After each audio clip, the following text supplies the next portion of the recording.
வணக்கம் நேயர்களே. இந்த ஆஸ்டியோபோரோசிஸ் ஆர் வீக் போன்ஸ் இது ரொம்ப காமனான பிரச்சனை அப்படிங்கிறது நீங்கள் நிறைய கேள்விப்பட்டிருப்பீங்க. Especially people above 50-60 years of ஏஜ்ல இது ரொம்ப காமன் பிரச்சனை. பட் இதனால என்ன பிரச்சனை வரக்கூடும் அப்படிங்கிறதுல நிறைய கன்ஃபியூஷன்ஸ் உண்டு. இதனால வலி வருமா, இதனால வீக்கம் வருமா அப்படின்னு நிறைய பேர் சந்தேகப்படுவாங்க. ஸோ இந்த வீக் போன்ஸ் ஆர் ஆஸ்டியோபோரோசிஸ் நோயினால என்ன ப்ராப்ளம்ஸ் நம்ம ஃபேஸ் பண்ணுவோம் அப்படிங்கிறத பற்றி டீட்டெயில்டாக அந்த வீடியோவில் பார்க்கலாம். நான் doctor Arun Kannan, orthopaedic surgeon from Jayam ortho care Kodambakkam and Apollo hospital, Chennai. So இந்த ஆஸ்டியோபோரோசிஸ் அப்படிங்கிறது ஒரு ஸ்பெசிஃபிக் டிசீஸ். அதில் என்ன நடக்கும்னா போனோட ஸ்ட்ரென்த் கம்மியாயிடும். நிறைய பேர் இதையும் மூட்டு தேய்மானத்தையும் கன்ஃபியூஸ் பண்ணிக்குவாங்க.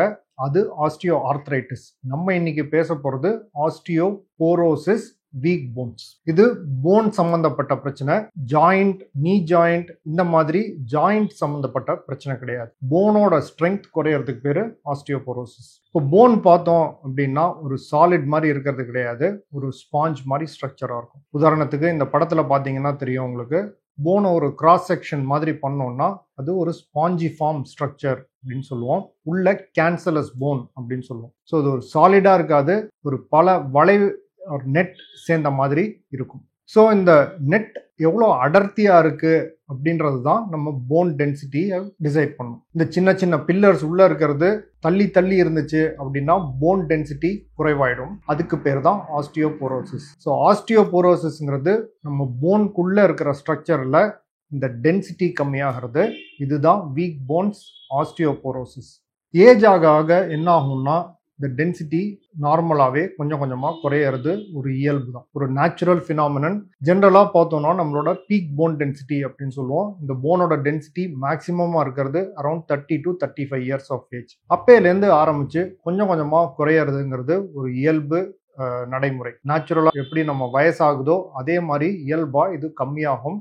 இதை வந்துட்டு there is no reversal possible. But 30-35ல் நமக்கு நல்லா இருக்கும் போன் டென்சிட்டி ஜென்ரலாக.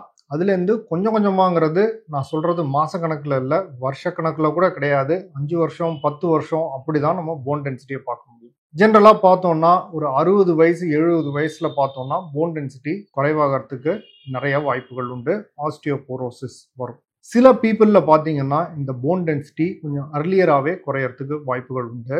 முக்கியமாக தைராய்டு பிரச்சனைகள் or other hormone related issues இருக்கவங்களுக்கு இந்த போன் டென்சிட்டி கொஞ்சம் சீக்கிரமாக குறையலாம். இதை தவிர அர்லி மொனோபாஸ் ஏற்படுற பெண்களுக்கு இந்த ஈஸ்ட்ரோஜன் சப்போர்ட் இல்லாததுனால இந்த போன் டென்சிட்டி கொஞ்சம் சீக்கிரமாகவே குறைய ஆரம்பிக்கலாம். இது தவிர ப்ராப்பர் டயட் இல்லாத எஸ்பெஷலி ஆல்கஹாலிக்ஸ், அது தவிர சில கிரானிக் மெடிகேஷன்ஸ் எடுக்கிறவங்களையும் இந்த போன் டென்சிட்டி குறைவாகலாம்.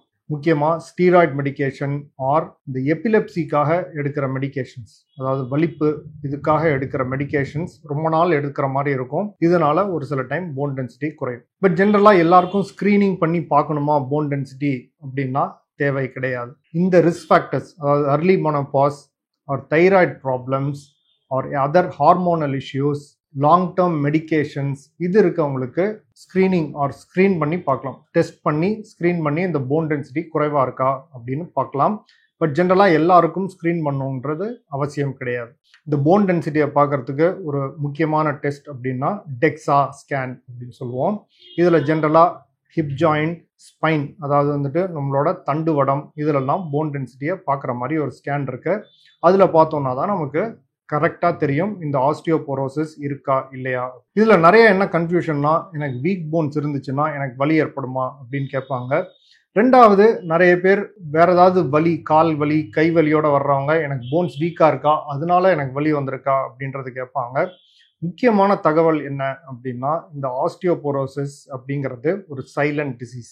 சைலண்ட் டிசீஸ்னா என்னன்னா வெளியில ஜென்ரலா தெரியவே தெரியாது. அதாவது ஜென்ரலா வெறும் ஆஸ்டியோபோரோசிஸ் மட்டும் இருக்கு அப்படின்னா அவங்களுக்கு வலியோ வீக்கமோ எதுவும் நாளடைவில் தெரிய வராது. ஸோ அப்போ நீங்க கேட்கலாம் அதனால என்னதான் ஆகும். ஸோ போன் டென்சிட்டி குறையும் போது முக்கியமான சைடு எஃபெக்ட் என்ன அப்படின்னு பார்த்தோம்னா ஃப்ராக்சர் ஆகுது. அதாவது எலும்பு முறிவு ஏற்படுறது இன்னும் ஈஸியா நடந்துடும். லோ வெலாசிட்டி இன்ஜுரி அப்படின்னு சொல்லுவோம். அதாவது கம்மியாக அடிபட்டே இவங்களுக்கு ஈஸியா ஃப்ராக்சர் ஆகலாம். ஸோ இந்த மாதிரி ஃப்ராக்சர் ஆகிறது பார்த்தீங்க அப்படின்னா சில இடத்துல பர்டிகுலர்லி நடக்கும். தண்டுவடத்தில் இருக்கிற எலும்புகள், அதாவது இந்த பேக் போன் ஆர் வர்டிபிரல் போன் அப்படின்னு சொல்லுவோம்.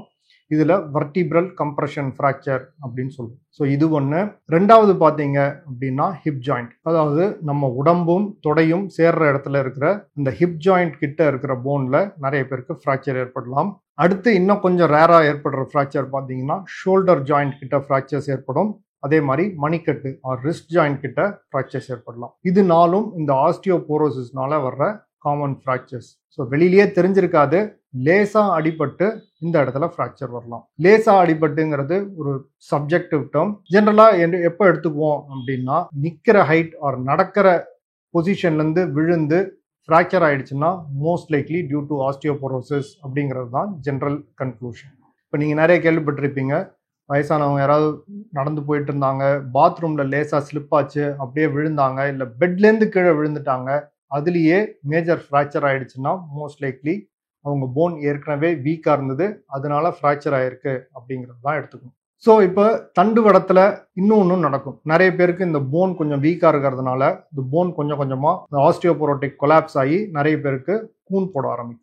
தண்டுவடத்தில் இந்த மாதிரி ஆஸ்டியோபோரோட்டிக் ஃப்ராக்சர் வரும்போது ஜென்ரலாக மற்ற மெஷர்ஸ்லாம் பார்ப்போம். பட் இன் ஜென்ரல் நிறைய பேருக்கு இவங்களில் பெல்ட் ஒன்று போட்டு கொஞ்ச நாள் கொஞ்சம் ரெஸ்ட்டில் வச்சு மெடிசன்ஸ் கொடுத்து இந்த ஃப்ராக்சரை ஹீல் பண்ணிடலாம். சில பேருக்கு ரொம்ப எக்ஸ்ட்ரீம் கொலாப்ஸ் ஆயிடுச்சுன்னா சில பேருக்கு சர்ஜரி கூட தேவைப்படும். இதே ஹிப் ஜாயிண்ட்ல ஃப்ராக்சர் ஆகும்போது தான் ஜென்ரலா அதிகமான ப்ராப்ளம். ஏன்னா ஹிப் ஜாயிண்ட்டுங்கிறது ஃபுல் பாடியோட வெயிட்டை தாங்க வேண்டிய போன்.